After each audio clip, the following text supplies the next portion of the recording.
Queen's Lead podcast. I'm your host, Amy Singleton, and as a child of the 80s, I'd love to say Queens rule, but they don't. Queens lead. Being a queen means you are worthy to be a leader of people. The guests on our show do exactly that. They are leading the way in their businesses, families, and communities. They're taking their rightful place in the spotlight, leading and inspiring the developing queens in all of us. Welcome to the Queen's Lead podcast.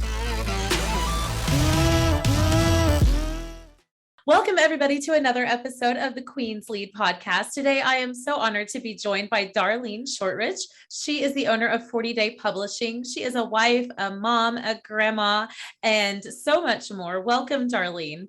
Thank you. I so appreciate you having me on here today. We are excited to get to know you. So tell us first a little bit about who is Darlene?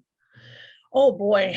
Well, we used to joke at home that I needed a platform because I had a lot to say. So I'm a very opinionated, strong woman, and so it took years before I actually had a platform. And I had to chuckle because I looked at my husband and said, "Now I don't have so much to say." And so, isn't that how it goes, right? Is you tame down, you temper down as you age, and you begin to see things from a wider view, with a wider lens. And so I'm a thinker, I'm a learner, and I want to be learning until the day I die. I love life. Family is number one. Outside of my faith is number one, but here on this earth, my family is why we do what we do. And just I love helping people. I love serving people. And so we have the best clients in the world. We're able to serve them and help them. Nothing is better than sitting at the beach writing. And so my goal someday is to have that beach house and, just be able to write full time. So well, there you go. So yeah. Tell us about 40 Day Publishing and what do you do? Okay. We started out back, oh goodness, we've been going about 10 years now, and started with my books. And not finding a platform, a venue that would work how we wanted it to work. With traditional publishing, you sign all your rights, you sign your life over.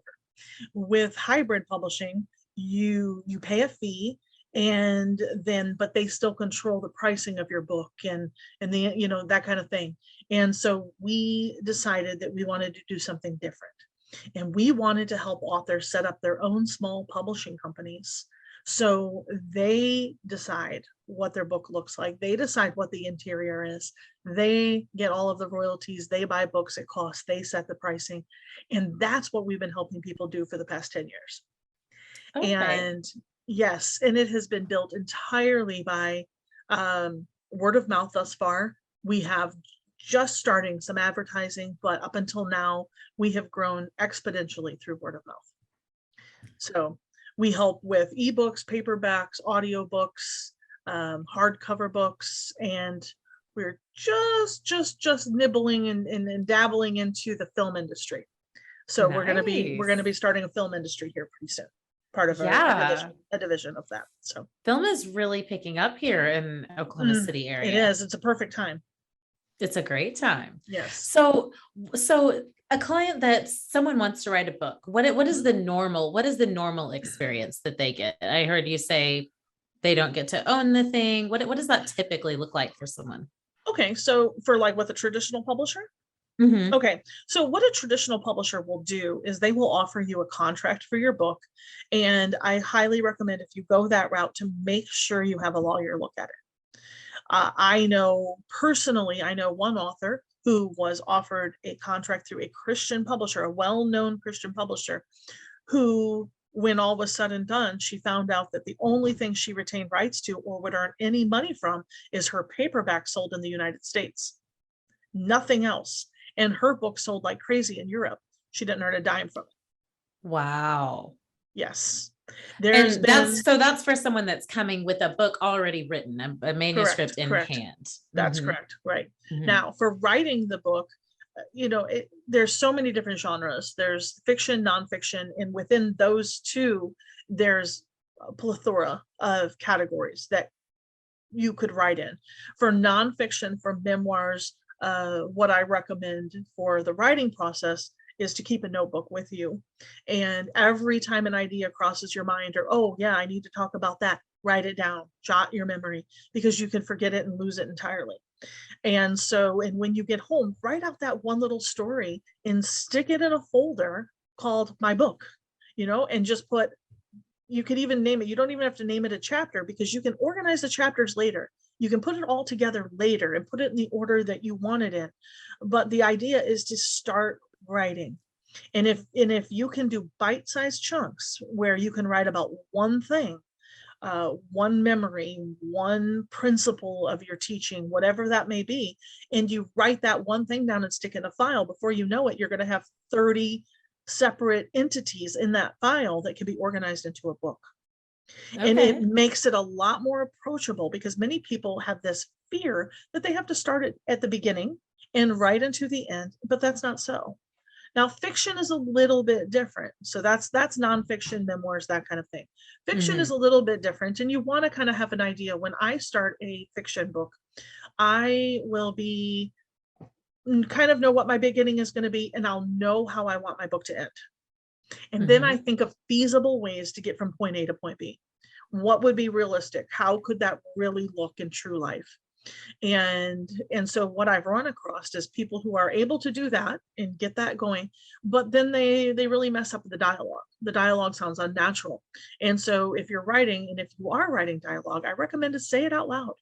And if it doesn't sound natural to you as you say it, then it's not going to be natural to a reader who's reading it. It's a great way to test your dialogue. So when people work with you, do they need to come with a book already written, or is that something that you can help them with as well? I also ghostwrite. So I was just in Jacksonville, Florida on a ghostwriting project. I have probably 6 or 7 people lined up right now who want me to write their book for them. And so I also do coaching. So I have to send out a proposal to a gentleman who sent me his manuscript, hired another publisher to publish it for him.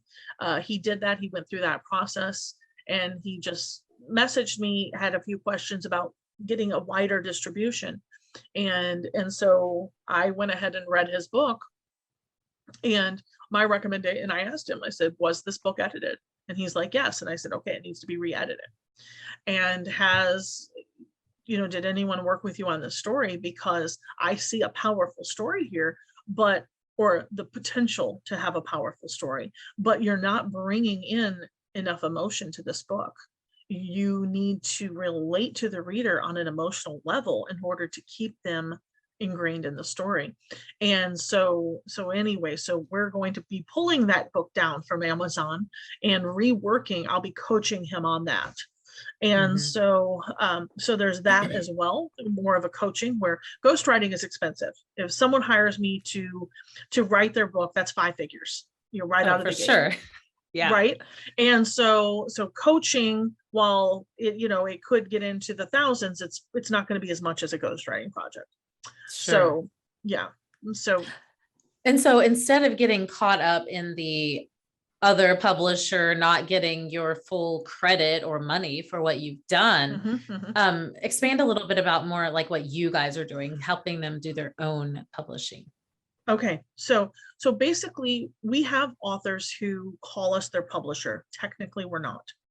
And we remind them of that all the time. You know that you are your own publisher. We helped you set up your own small publishing company. I know we get, but we just like you. So we're really publishing consultants, meaning we get the manuscript, we get the cover done, the interior format, all the formatting, the layout, accounts created, the book uploaded and for sale on various venues, but it's all in our client's name.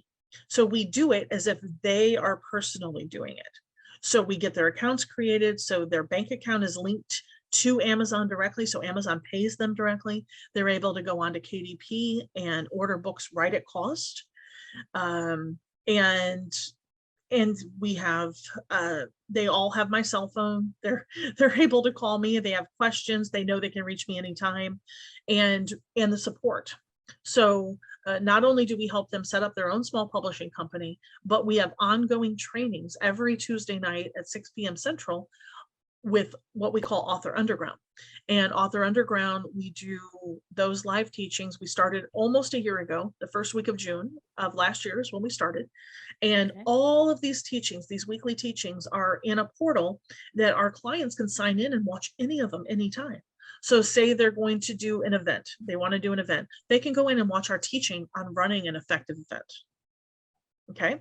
Or they want to know, how should I price my book? What factors should, what should be retail? Well, this past Tuesday, that's what Dan taught on, is pricing. And so they can go in and watch that and figure out what's the norms. And mind you, those are suggestions, because our authors are self-published. They determine, nope, I want my book to be $100. Okay, then you can put it as $100. We do what the author wants us to do, but we offer some fairly solid advice too that they can consider. Mm-hmm. Okay. Well, that sounds like a much better option than giving away half your rights to your work. Way more than that. Way more than that. I know one of my author friends who's traditionally published, she gets 6 cents a copy sold. Oh my gosh. Mm-hmm. I can't imagine working right? that hard and pouring out my soul of my autobiography and then 6 cents. Like that won't buy you a piece of gum. Yes, 6 cents a copy. Wow. And then she still has to pay half of what the retail is to get copies of her book, because that's what they charge. And and so it is with the way we do it, our authors earn 70% of their retail on their ebook. Wow. So it's a lot higher. So So what brought you to this place? Obviously you love to write, but you haven't always been a writer, I'm gonna guess. I have, dating back to high school, I was going to college for vocal performance. And yes, and my English teacher came to me and said, Darlene, you need to reconsider this. You need to go for something in writing. And I didn't realize I had a talent in writing at that point, because no one had ever said anything to me. And so, but he found out I was doing vocal performance, was like, you need to, writing would be a much better option for you. Now, mind you, I'm a good singer too, really good. My choir director put off retirement for a year until I graduated. So, oh, no way. Wow. Yeah. I was a choir girl too. Were you? Yes. Of course. I received the Arian Award for the state of Ohio. So wow. Yeah. So I was, I am, my range is not what it used to be. So, but how I got started in publishing was, and yes, I did do a lot of writing, but I mainly wrote songs, poetry. I'd written a play. I had written a whole vacation Bible school material curriculum for all the grades, making it age appropriate, whatnot. But I had never written a novel until 2006. And so I had always loved the written word, always. So whether it be reading or putting thoughts down and writing. But how we actually got into this was our story of looking for the publisher in the beginning, in the very early days, and not understanding the publishing world. I picked a publisher to submit to query that I thought needed me to be well-rounded. So they didn't have any books in my genre, and I thought they needed my genre, and that was a mistake on their part. And so not knowing that was by design, and so that they specialized in more historical fiction and Amish fiction, and so which did not include contemporary. So I was quite surprised when I received the rejection. And then I ended up going with a hybrid publisher, and a hybrid publisher is one that you pay, and then they also collect the lion's share of your royalties, and you have to order your books through them. So for instance, my books cost me $10 plus shipping and tax with them. Now they cost me $4.50 plus shipping and tax.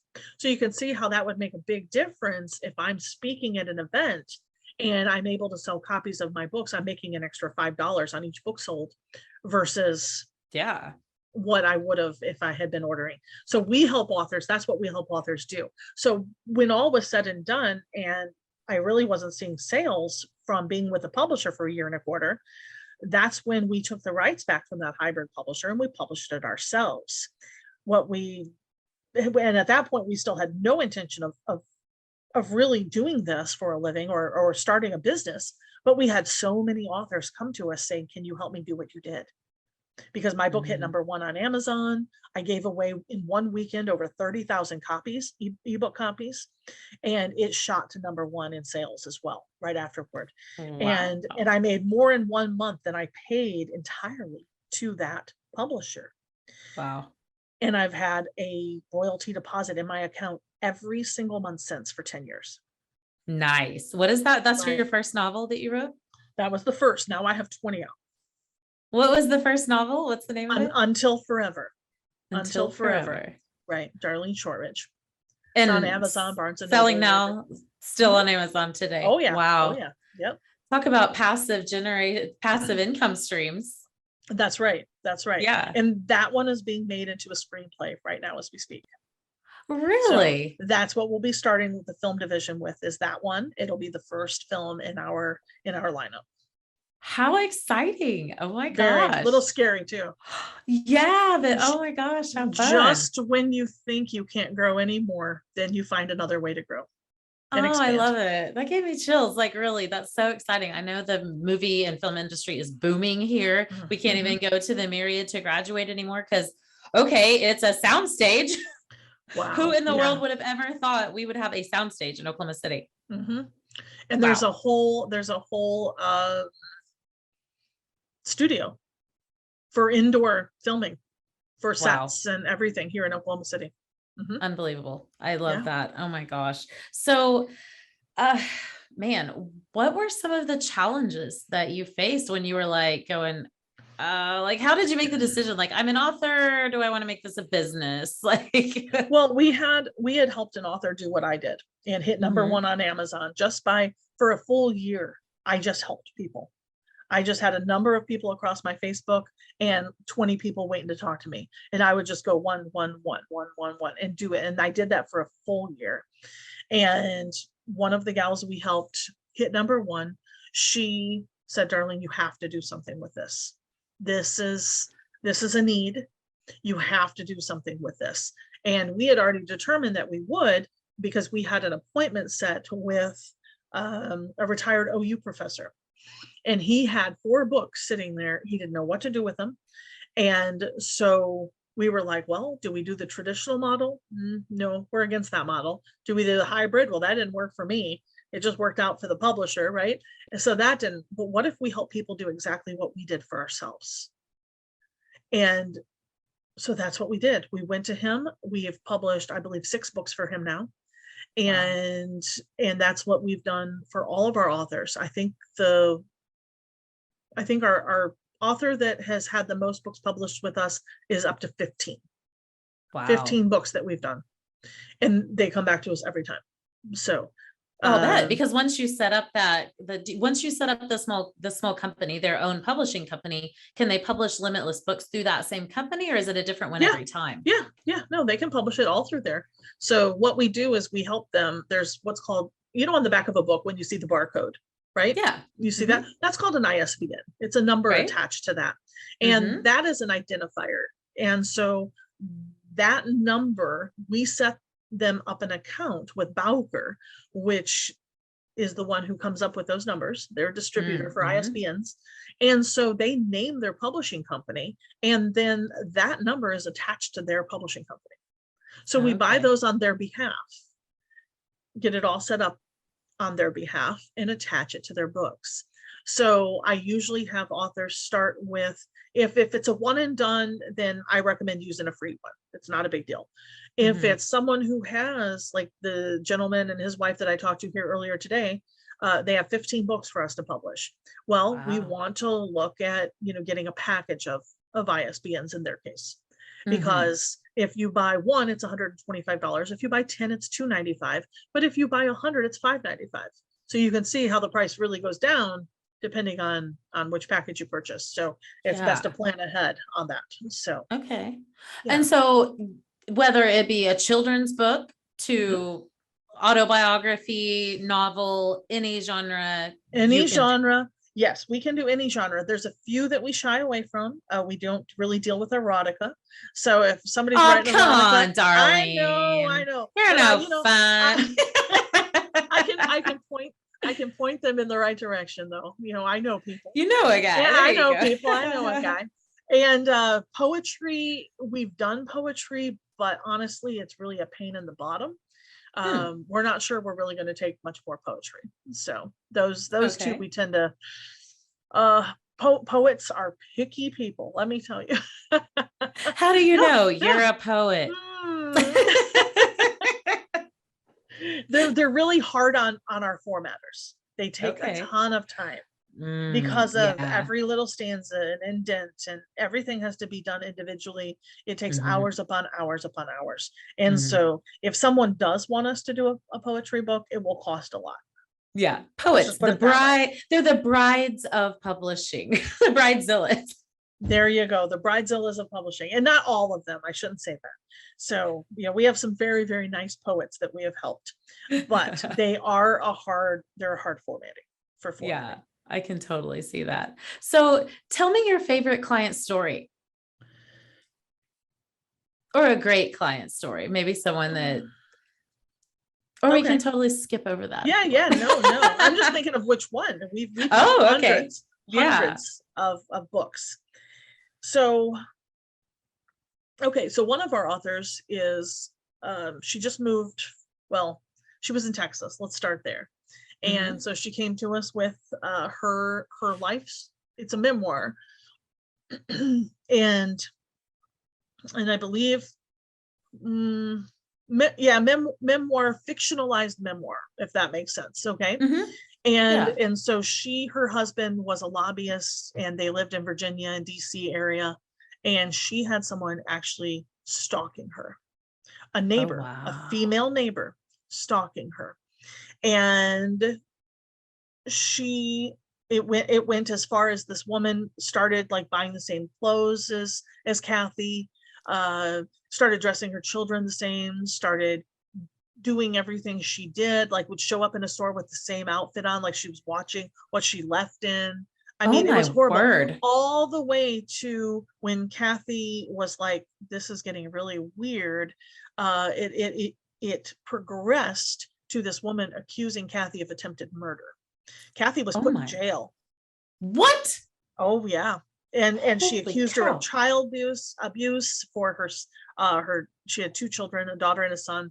And so anyway, this woman is still free. They proved Kathy was innocent, and so she was released and all of that, but this woman is still out there, still terrorizing people. And so Lifetime picked up the rights to this book. Yes. And last year, in a couple of months ago, it premiered on Lifetime. No way. And so yes, so that's one of our success stories. And she is working on her 3rd book. It should be done here pretty soon.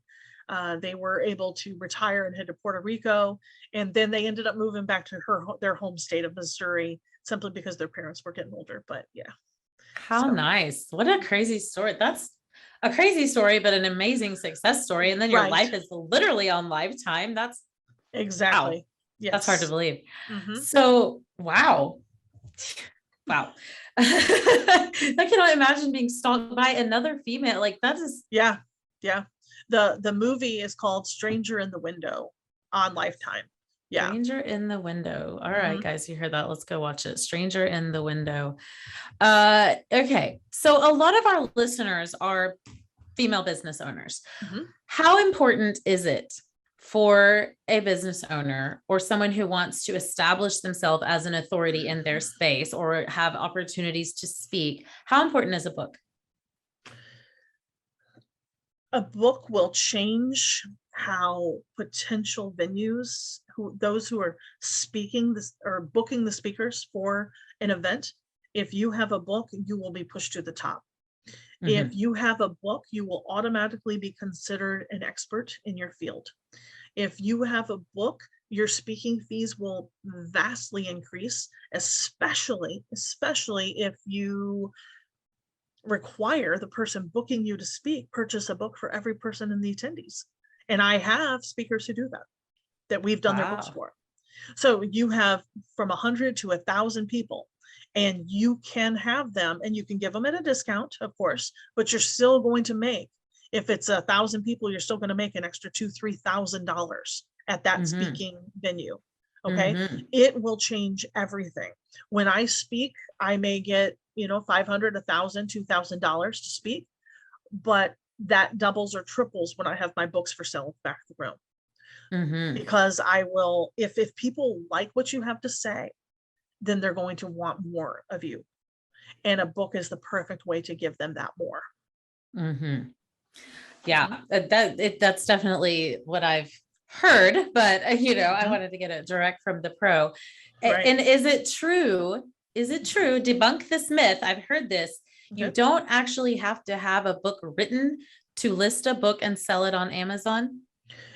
You have a period of time that you can do pre-sales. That is correct. Now, with Amazon, I'm trying to think of the Amazon, you can just do pre-sales with an ebook.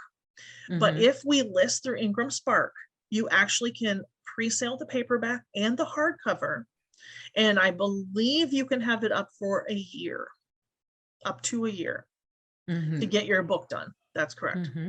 Mhm. So even if you're not done with your book, Correct.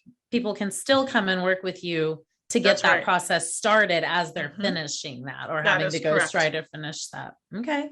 That is That's what I correct. thought. That's what I Yeah. thought. In that case, what we would have to do is get the cover done Mm-hmm. and be able to get that, to upload it and to get it on pre-sale. So Mm. And that's part of what you guys help do is Mhm. develop that cover and That's make it correct. We look the do all way. of that for our authors. That is correct. Mm-hmm. That's so important because we think, what picture we think might work may not be the right look or whatever as far as the Right. audience goes. And it's valuable to have an expert to tell us like, no, Mhm. get your face off that. Let's put this. Right. Oh, I had that. As a matter of fact, that professor I was telling you about, he told me that he wanted his nephew on one of the covers because he writes educational. He's Mm-hmm. a college professor, but writes for parents and teachers for children. Oh, okay. And so I said, okay. And then he sent me the picture and I was like, all right, Peter. I said, Peter, I can definitely put this picture on, but Peter just turned, I believe, 95. You can imagine how old his nephew is. And this picture was of his nephew as a child. And so it dated the book immediately, just Mm-hmm. immediately. So I went to Peter and I said, Peter, while we can put that on, I'm recommending we don't, and here's why. Mm-hmm. And so he was like, oh, Darlene, I hadn't even thought of that. And I said, parents won't pick it up because they're going to think it was written for generations ago. Just how it's going to go, because we're very visual people. And the Yes. cover is the first thing that attracts us. So we have to make sure that the covers are current and effective. Gives us a glimpse as to what is in the inside of the book. And so we ended up going with something that is evergreen for him, that is never going to be dated. And so, and that's important if you're trying, especially with nonfiction, that you're trying to teach or to instruct, that the reader has to perceive it as being current. Yeah, well, for sure. I remember thinking in school when by the time we get the textbooks, the information is outdated. Mm-hmm. Well, of course, dating myself, we had the Encyclopedia Britannica. That's right. Those were certainly dated by the time we picked them up, and they looked it. They did. Even then, the covers were like, when has a little boy and girl, remember those, what Dick and Jane books or whatever? Yes, it was like, yes. Oh my goodness, yeah. So yeah. Hopefully those have had a redo if they're still using the interior. So hopefully they've had a cover redo. Yeah, I would hope so. But let's update that. So what else about, are you involved with nonprofit work or anything you're super passionate about as far as that goes? We tend to, our giving is company based, meaning we have projects going that we don't charge for. Okay. So we get a case that comes through and it's on my heart and I'll talk with the two other players that, the main players that would have work to do because of it, ask them, hey, are you guys okay with this being a gift project? And so that's how we give back. I So love right that. now we have 2 projects going that are completely free of charge. So Oh, wow. so yeah, so we pay our people to do it. We pay our editor to edit, and we pay our formatter to format it, so it's out of pocket for us. But if we still feel strongly about something, then that's what we give to. We're kind of, as far as nonprofits go, we have various ones that we dabble, of course, our church, but mainly we like to help individuals. We feel like Mhm. our calling is to, if it's put on our heart that there's a person in need, or then that's how we choose to give. So Mhm. so that's kind of our passion. I So love that.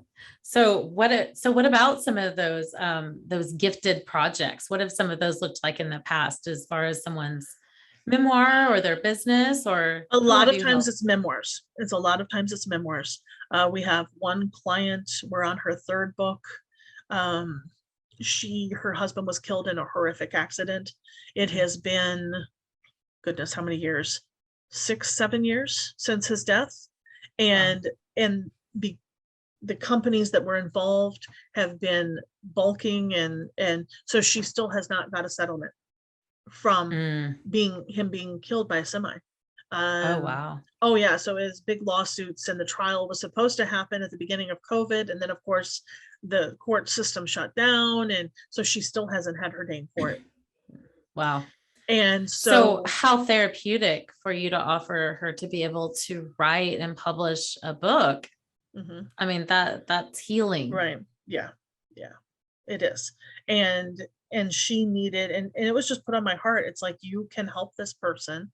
You can give them voice, and help her get her story out there.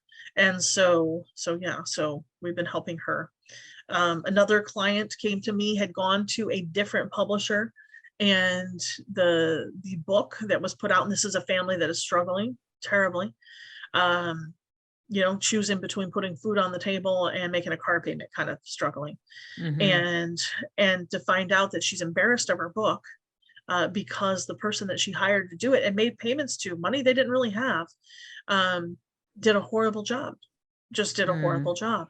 And so she came to me not for that first book. She was not asking for a thing. She wanted to know what it would look like. Her girls wrote a book, and she's like, someday I want to get this done when I have the money, but what does that look like? And so I said, well, let's talk about your first book, because I knew she had put out a first book, but I never saw her talk about it. And I didn't know her. I wouldn't have known her if I passed her on the street, but I'd heard of her. And she's like, well, I didn't call you for that. And I go, I know, you know, and so tell me the problems with it, and then send me the file. And so, and my daughter knows her. And so Mhm. she told my daughter, she's like, I promise you, I did not ask your mom for anything.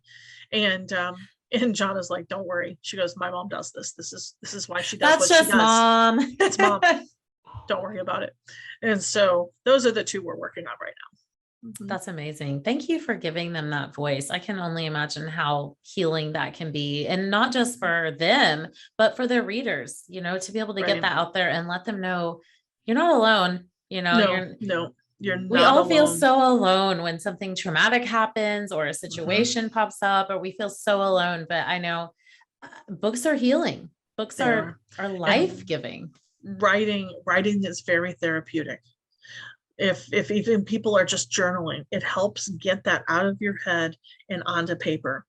You will sleep better, you'll feel better. I mean, how many times do you wrestle at night with your thoughts, right?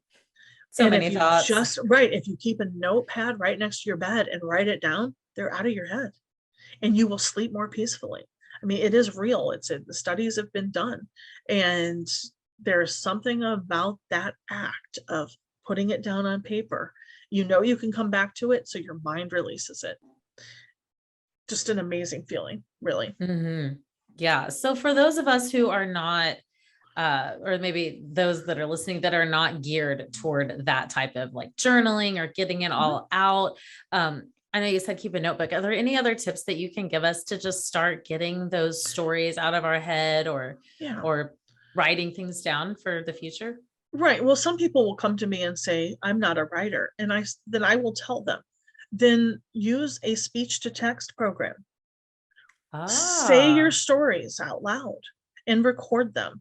They can be transcribed and edited. yes. It is a much easier way for people. You can even, as you're exercising or doing dishes, I mean, you can just be talking and recording through your phone while you're doing other things as you remember, and then they can be transcribed and edited to put in story form. I would have never thought of that. So that's a really good way for people who say, I'm just not a good writer, I'm horrible at grammar, or I'm horrible at this, then speak it. So Yeah. Speak it out mhm, loud. speak it out loud. What makes a good story? No matter what type of book you're writing, and I'm going out here and going to say something pretty black and white, okay, pretty straightforward. Your story has to have a draw for the reader, no matter if it's fiction or nonfiction. You have to engage people's emotions. You have to. You need the more varied it can be, the better. Make them cry, make them laugh, make them sad, make them angry, make them happy. And if you can engage those emotions in your writing, you will have a hooked reader. That's what people are looking for. How many times have you picked up a story, like a memoir, say, and it's so dry and you can't get through the first page? Mhm. Okay. But I don't know, I'm sure some of your readers or listeners go to church, but this is one example I put. What is the most entertaining part of a sermon is when the pastor tells a story. Yes. When they talk about what their kids did that morning before church, you're glued, right? It's Mhm. story that holds us. It is Yes. story that it grabs us and gets our attention and we listen. And if we Mhm. can use story in our writing, we will be a much more effective writer. Yes.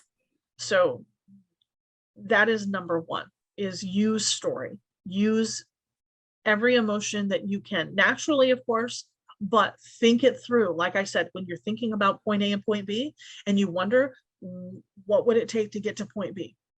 Okay, so like my first book, I'm just going to give you a little rundown. So I Yeah. have Mark and Jesse are the main characters in my first book. They have a son, Ethan. Mark is in a he's an alcoholic and he is in a program and he gets released at the beginning of the book. Okay, from this program. He still Mhm. thinks he's not an alcoholic. He did it to appease Jesse. And he's home and he gets into a car accident here in Oklahoma City in an ice storm with his 4-year-old son in the backseat. Mm. Okay, so you hate Mark. I mean, you are so angry at Mark. You're sad, you're angry, all of these things. But by the end of the book, you absolutely love Mark. Mhm. Okay, so Mhm. and I had to come up with scenarios that would get me from point A to point B. Well, here's where they are. Here's where I want them to be. How can they get there? So you have to use ups and downs. You have to use hooks. You have to use, all of these ways of grabbing your reader's attention. Every chapter just about that I write leaves my reader hanging on a cliff. And they're like, no, I have to turn the page. And I've heard from Yes. readers say that I stayed up all night to read your book because I couldn't put it down. That's what you want, whether it be fiction or nonfiction. And you can do that with nonfiction. You Yeah. can absolutely use story in nonfiction. I love that. I tell people all the time with their marketing. It's no different. We Right. have communicated through story since the beginning of time. It Exactly. is all story. Everything Mhm. is a story. Everything in the Bible is a story. Everything written on the walls of cave demonstrates and tells a story, that there's a Exactly. hero, there's a guide that helps them find their way. There's struggle Yes. and strife Right. and anger and emotion. Just like you said, Yep. it's no different. Everything No. we do comes through Right. story. And when Yeah. I'm coaching entrepreneurs, because I often coach entrepreneurs, they come to me for story. Darlene, how can I make my story better? How can I get more people to listen to my story? And I'll look at it and it's like, okay, name the emotions here. And the first things they don't really understand what I'm talking about. And so then I start teaching them on the different emotions and how to evoke emotion. And they're like, oh my gosh, now have me make a list. It'll be completely different than my first list. And I'm like, exactly. And that's what you want to do in your story. And so, that is actually how I got started on speaking on story and entrepreneurial storytelling, is because I was asked to speak for a networking group. And I thought to myself, as I always do when I'm asked to speak, well, what do I have? What kind of knowledge do I have that's going to help someone else?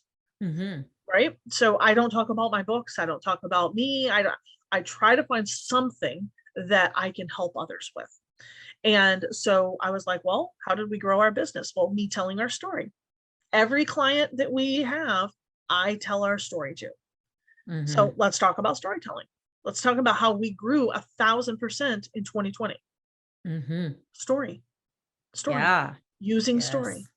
Yes. And so, so story is engaging the reader is number one. And I was speaking at a conference here 2 weeks ago, and a writer's conference. And what I said to them is, I said, you're reading a book and it's perfectly written. There's no errors, but it's dry. Then you're reading a book that the story hooks you, but there's a few errors in it. Which are you more? Well, the story. Yeah. Right? The story that's engaging. A reader will forgive so much if you've captured their attention and they can't put the story down. And so, and that is why its story is so important. It makes us relatable as business people. Our story shows people we're human. It used to be, and I tell people this all the time, it used to be business people, CEOs and execs and salespeople were never supposed to show weakness. And it's the opposite. It's like, I coach the opposite. You show who you really are. You be transparent. And people are going to know that you're no different than they are, and they can do it. Yes. I'm so glad you said that, Darlene. Oh my gosh. I told my husband last night, the more women I speak to with this podcast and just in networking and in friends and business, we've been ashamed of our own stories for so long. And when I hear the story of, I heard the story of a nonprofit leader yesterday who was a prostitute hooked on meth, went to jail. And guess what? She's back in prison ministering to those women now. How powerful is that? Why are we ashamed to say, yeah, I was a prostitute and I was hooked on meth? We should be able to freely say these things without labels and judgment and, of the outside people, because it tells our story and it tells our story readable. Right. And people, and when people hide their story, they're actually, for Christians, they're actually doing the opposite of what God tells us to do, because in Revelation, the Bible tells us that they're going to know us by the blood of the Lamb and the word of our testimony, which is our story. They can't take our story. They can't take that from us because it's ours. Yeah, that story of victory and not turning it from victim to victory is everything. It's everything. I'm so glad you're helping to shine a light on not just authorship and publishing, but telling our stories. Right. It's huge. And I love powerful. Yours and Dan's story of coming and how you started your business by solving the problem you had. You saw a need, you saw the problem. You're like, you know what, let's fix this problem. But there's a better way. We're going to create that way and offer it to people.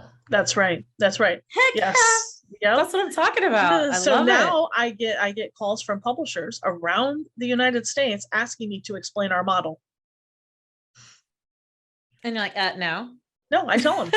Oh, do you? Oh, absolutely. We have an absolute bountiful mindset, not a scarcity. And we know that we could never help every author out there. We need more authors doing what we're doing, more publishers doing what we're doing. And so therefore we help whoever we can. I love that. Oh my gosh. Share the knowledge. There is enough success for everyone. That's right. That's right. I love that. And the bottom line is, most of them are not going to put in the work to do it. Even if you handed them the process typed out and ready to go with a checklist, most people you share that with are probably not going to put in the work you're doing to do it anyway. It takes a lot of work and a lot of sacrifice. Let me tell you, we still live in the hood. I promise you we do. I'm not joking. Girl, I'm Southside. I don't even know. That's where I thrive. It's fine. That's right. Yeah. People are always like, oh, South Oklahoma City Chamber of Commerce. Yep, I'm Southside. What's up? That's where I grew up. So yes. I'm a little bit hood. That's part of my story, right? That's right. That's right. Well, Darlene, thank you so much for joining us. Tell the listeners where we can find you, where they can find you if they're ready to publish their book. Absolutely. You can book a call directly with me at chatwithdarlene.com. So chatwithdarlene.com. Our website is 40daypublishing.com. My individual website is darleneshortridge.com. I'm on Facebook, public profile. You find me easy. So sometimes I hang out on Instagram, but not very often. LinkedIn, but not very often. I'm there, but you won't get much from me on those platforms, but I'm there.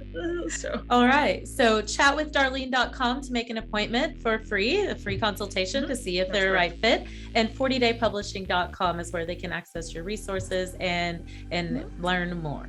That's right. All right. Thank you so much for what you're doing, Darlene. It's incredible. And thank you for being a queen that leads. Thank you for having me. I appreciate it so much.